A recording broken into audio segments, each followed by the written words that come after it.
పొదలకూరు మండలం ముస్లిం మైనారిటీ పెద్దలందరికీ పేరు పేరున నా హృదయపూర్వక ధన్యవాదాలు, నమస్కారాలు తెలియజేస్తున్నా. అదేవిధంగా తెలుగుదేశం పార్టీ మండల నాయకులు, మండల అధ్యక్షులు, కార్యకర్తలు ప్రతి ఒక్కరికి పేరు పేరున హృదయపూర్వక ధన్యవాదాలు తెలియజేసుకుంటూ, సర్వేపల్లి నియోజకవర్గానికి పొదలకూరు మండలం అనేది చిన్న మెదడు లాంటిది. ఇది సవ్యంగా పనిచేస్తే నియోజకవర్గం మొత్తం కూడా కరెక్ట్గా ఉంటుంది. ఆ చిన్న మెదడులో తేడా వస్తే నియోజకవర్గం మొత్తం మారిపోద్ది. ఆ చిన్న మెదడు ఏంటంటే, ఏదైతే ఈ రాష్ట్ర వ్యవసాయ శాఖ మంత్రి కాకాని గోవర్ధన్ రెడ్డి, ఇది నా సొంత మండలం, ఈ సొంత మండలం నన్ను ఎవరు ఏం చేయలేరని అనుకుంటున్నాడు.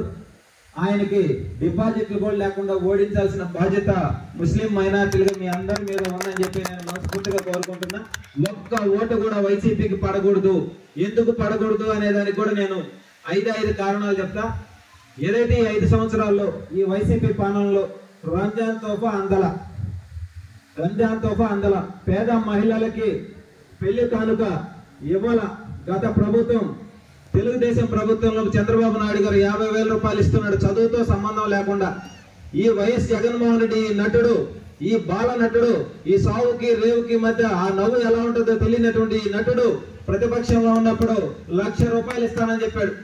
తరువాత ఆయన అధికారంలోకి రాగానే 1,00,000 రూపాయల సంగతి దేవుడెరుగు. పాత ఇస్తున్నటువంటి 50,000 కూడా ఈ ప్రభుత్వంలో రాకుండా చదువుకు ముడిపెట్టినటువంటి పరిస్థితి. ఈరోజు విదేశాలలో విద్య చదువుకోవాలంటే గత ప్రభుత్వంలో చంద్రబాబు నాయుడు గారు ముఖ్యమంత్రిగా ఉన్నప్పుడు 10 లక్షల రూపాయలు ఇచ్చేవాళ్ళు. మరి ఈయన ముస్లింలు ఎందుకు పోయి విదేశాల్లో చదువుకోవాలా, మేము మాత్రమే చదువుకోవాలా, మా బిడ్డలు మాత్రమే చదువుకోవాలని చెప్పి ఆ 10 లక్షల రూపాయలు కూడా ఎటుపోయినాయో ఇవ్వనటువంటి పరిస్థితి. ఇవన్నీ మనం ఆలోచించుకోవాలా. ముజావర్లకు అందరికీ కూడా 5,000 రూపాయలు గత ప్రభుత్వంలో ఇస్తుంటే ఈయన మాత్రము రూపాయి కూడా పెంచాల, 10,000 ఇస్తానన్నాడు. మరి ఆ 10,000 ఎటుపోయింది? ఎందుకంటే ఇతను రాబందు. ఈ రాబందుకి చచ్చిపోయిన ఎముకలతో కూడా ఎక్కడ వదిలే పరిస్థితి లేదు, మొత్తం మింగేశాడు. ఈ రోజు ముస్లిం మైనార్టీలకు సంబంధించినటువంటి సంఘానికి కేటాయించిన నిధులు ఎటుపోయినాయి అనేటువంటి విషయాన్ని ఇప్పుడు కూడా మనం ప్రశ్నించలేనటువంటి పరిస్థితి. అనేక కార్పొరేషన్లకి కోట్ల రూపాయల నిధులను కేటాయించి అది మళ్ళీ ఆయన తాడేపల్లి ప్యాలెస్ కి చేరినటువంటి పరిస్థితి మన కళ్ళ ముందే మనకు కనపడుతుంది. అదేవిధంగా నేను ఒకటే తెలియజేస్తా ఉన్నా, ఈ రాష్ట్రంలోనే ఈ సర్వేపల్లి నియోజకవర్గం చాలా ప్రత్యేకమైనది. పారిశ్రామికంగా, ఆర్థికంగా ఎంతో అభివృద్ధి చెందుతున్నటువంటి నియోజకవర్గం.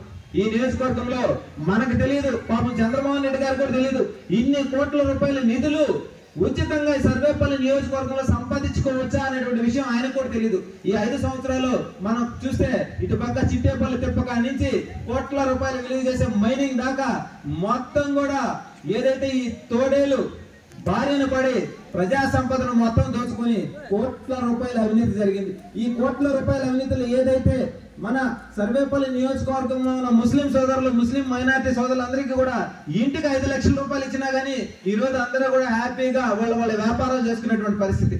కానీ ఒక్క రూపాయి కూడా బయట పెట్టకుండా ఏదైతే ఈ రాష్ట్ర వ్యవసాయ శాఖ మంత్రి గోవర్ధన్ రెడ్డి ఆయన సొంత మండలంలోనే ఆయన గానుగులు నింపుకుంటూ ఆయన ఆవభావాలతో ఏమి తెల్లార్చాడని చెప్పి ఆయన తండ్రి గారి 2 విగ్రహాలు ఈ పొదలకూరు సెంటర్ లో పెట్టాడో మీరు అందరూ ఒక్కసారి ఆలోచించింది. ఇదే విధంగా పెట్టుకొని ఉంటే సోమిరెడ్డి చంద్రమోహన్ రెడ్డి గారు ఎన్ని విగ్రహాలు పెట్టుకోవాలా? 3 సార్లు మంత్రిగా, 2 సార్లు ఎమ్మెల్యేగా, 1 సారి ఎమ్మెల్సీగా రాజకీయ కుటుంబాల నుంచి వచ్చి కోట్ల రూపాయల ఆస్తిని పోగొట్టుకున్నాడు. కానీ ఆయన తండ్రి గారి విగ్రహాలు పెట్టుకోవాలన్నటువంటి ఆలోచన రాలా.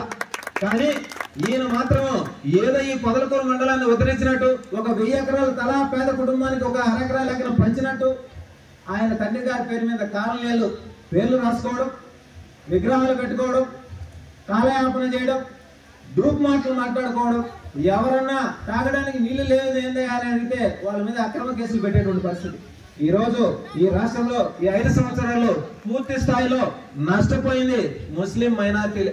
ఎక్కడా కూడా ముస్లింస్ ఎవరిని కూడా చేయజాపి రూపాయి అడగరు. కష్టపడి టీఎంగట్లైనా పనిచేసుకుని 100 రూపాయలు సంపాదించుకొని కుటుంబాన్ని పోషించుకుంటారు. కానీ ఎవరిని బిచ్చమడగరు, ఎవరిని అన్యాయం చేయరు, ఎవరికి ద్రోహం చేయరు.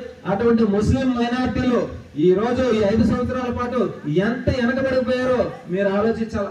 మీ అందరికీ కూడా రేపు ప్రజాప్రభుత్వంలో ఎన్డీఏ, బీజేపీ, జనసేన, తెలుగుదేశం 3 పార్టీలు కలిసి ఏకమై ఈ అవినీతి పరులను తరిమి కొట్టి ఏదైతే గతంలో ప్రతిపక్షంలో ఉన్నప్పుడు నా బీసీలు, నా ఎస్టీలు, నా ఎస్సీలు, నా ముస్లింలు, నా ముస్లిం మైనార్టీలు అని చెప్పి సొల్లు మాటలు చెప్పి డూప్ మాటలు చెప్పి అధికారంలోకి వచ్చిన తర్వాత వీటన్నిటిని పక్కకి నెట్టేసి ఆయన సంపద, ఆయన కోట్ల రూపాయలు దోచుకోవడం మీద దృష్టిపెట్టి లేస్తే ఆయన కేసుల మీద ఆయన కేంద్రం దగ్గరికి వెళ్లి కాళ్ళు మొక్కి ఆయన బెయిల్ తెచ్చుకునే దానికి మాత్రం ప్రయత్నం చేశాడు. కానీ ఈ రాష్ట్రంలో ఎక్కడ కూడా అభివృద్ధి చెందల. ఈరోజు 5 సంవత్సరాల పాటు ఒక చదువుకున్న బిడ్డ ఉద్యోగం లేక ఉద్యోగం కోసం ఎదురు చూస్తా ఉంటే 5 సంవత్సరాలు వెనక్కి వెళ్ళిపోతే వాళ్ళ భవిష్యత్తు ఎలా ఉంటుంది మీరు అందరూ ఆలోచించండి. అదే విధంగా ఏదైతే పవన్ కళ్యాణ్ గారు, మా అధినేత జనసేన పవన్ కళ్యాణ్ గారు ఒకటే చెప్పాడు, ముస్లిం మైనారిటీలు అంటే ఆయనకి ఎంత ఇష్టం. ఎందుకంటే ఆయన గురువు కూడా ముస్లిం కాబట్టి వాళ్ళతో ఉన్న సంబంధాలు అటువంటివి. కాబట్టి ఆయన ఒకటే చెప్పాడు, బీజేపీ ప్రభుత్వంతో పొత్తు పెట్టుకుంటున్నాం, వాళ్ళ వల్ల మీకేమైనా ఇబ్బంది కలుగుతుంది అనుకుంటే ఆ ఇబ్బంది నాకు జరిగినట్టే, ఆ దెబ్బ నా మీద పడ్డట్టే. కాబట్టి మీ అందరికీ కూడా ముందుగా నేను అండగా ఉంటా, నేను ఎదిరిస్తా, కావాలంటే నేను పోరాడతా. మీరెవరూ కూడా భయపడాల్సినంత అవసరం లేదు. ఎందుకంటే ఈ రోజు 2 కాదు, రాష్ట్రం మొత్తం కూడా ఆయన 21 సీట్లు తీసుకున్నాడని చెప్పి చాలా ఇబ్బందిగా, చాలా అసహ్యంగా మాట్లాడేటువంటి పరిస్థితి. ఎన్ని అవమానాలను తట్టుకున్నాడు. ఎందుకంటే ఈ రాష్ట్రం కోసం ఒక అవినీతి పరుడి చేతుల్లో ఈ రాష్ట్రం అస్తవ్యస్తంగా అయిపోయి యువతకు ఉద్యోగ అవకాశం లేక ఎంతో మంది రోడ్డును పడేటువంటి పరిస్థితి. కాబట్టి వీటన్నిటిని దృష్టిలో పెట్టుకునే ఈ ఎన్డీఏ కూటమిలో మన ఉమ్మడి అభ్యర్థి అయినటువంటి సోమిరెడ్డి చంద్రమోహన్ రెడ్డి గారికి ఎందుకు ఓటు వేయాలనేటువంటి విషయాన్ని మీరందరూ గుండెల మీద పెట్టుకొని చేసుకుని ఒక్కసారి ఎందుకు వేయాలంటే ఈ సర్వేపల్లి నియోజకవర్గంలో ఆయన ఎక్కడా కూడా ఆయన హయాంలో ముస్లింలు 12 మంది చనిపోయారా? 12 మంది చనిపోయారా? ఈ 5 సంవత్సరాలు 12 మంది ముస్లింలు ఈ యొక్క వైసీపీ దాష్టికాలకి మరణం చెందారు. ఈ విషయం మీరు అందరూ తెలుసుకోవాలి.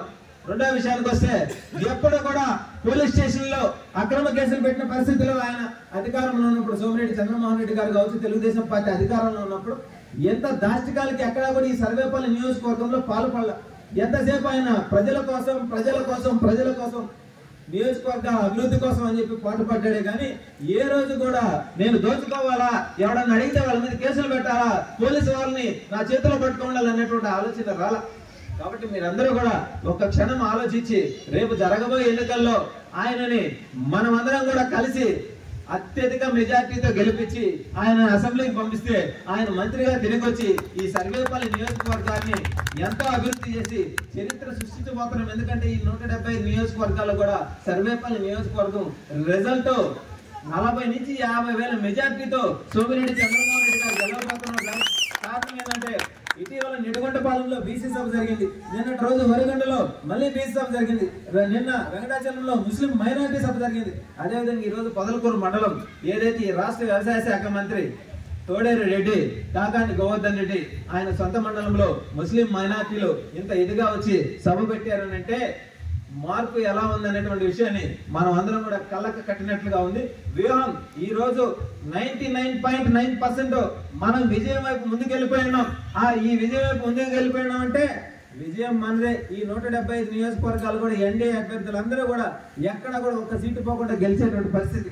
కాబట్టి ఇప్పటికైనా సరే ఎవరైతే వైసీపీ నాయకులు దాష్టికాలకు పాల్పడుతున్నారో వాళ్ళందరికీ కూడా నేను ఒకటే హెచ్చరిస్తున్నా, ఇప్పటి వరకు మీరు చేసింది వేరు, ఇక జరగబోయేది వేరు. మీరందరూ కూడా ఇప్పటికైనా మారి మన నియోజకవర్గ అభివృద్ధి కోసం మీరందరూ కూడా ఒక క్షణం ఆలోచించి ఇప్పటి వరకు ఒక అవినీతి పరులను మోసారు, ఇక నీతి నిజాయితీగా సర్వేపల్లి నియోజకవర్గం కోసం పాటు పడుతున్నటువంటి సోమిరెడ్డి చంద్రమోహన్ రెడ్డి గారికి మీరు విలువైన ఓటు వేసి ఒక మంచి వ్యక్తిని నిలబెట్టండి. 4 సార్లు ఓడిపోయినా గానీ ఆయన పారిపోలా. రేపు పొద్దున ఈ కాకాని గోవర్ధన్ రెడ్డి ఓడిపోతే పారిపోతాడు, మీ కళ్ళకు కూడా కనపడ్డు. ఈ విషయం మీరు గుర్తుపెట్టుకోవాల్సినటువంటి ఆవశ్యకత ఉంది. రెండో విషయానికి వస్తే, మన పొదలకూరు మండలం చాలా బలమైనది. ఈ పొదలకూరు మండలంలో ఎంత అవినీతి జరిగిందో మీకు తెలుసు. గతంలో తెలుగుదేశం ప్రభుత్వంలో 2 రూపాయలకి తాగడానికి నీళ్లు ఇవ్వడం కోసం ప్లాంట్ ఏర్పాటు చేసి ట్రాక్టర్లు ఏర్పాటు చేస్తే అవన్నీ కూడా మూత పెట్టినటువంటి పరిస్థితి.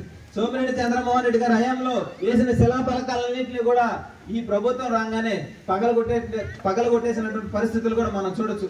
ఈ ప్రభుత్వం ఈ ప్రభుత్వం కొంపలు కూల్చే ప్రభుత్వం కానీ నిర్మాణం చేసే ప్రభుత్వం కాదు. ఈ విషయం మీరందరూ కూడా గుర్తుపెట్టుకోవాల్సినటువంటి ఆవశ్యకత ఉంది. రెండోది, ఈనాడు ఎంతో మంది మేధావులు, యువత, తలపడిన వాళ్ళు మీరందరూ ఉన్నారు.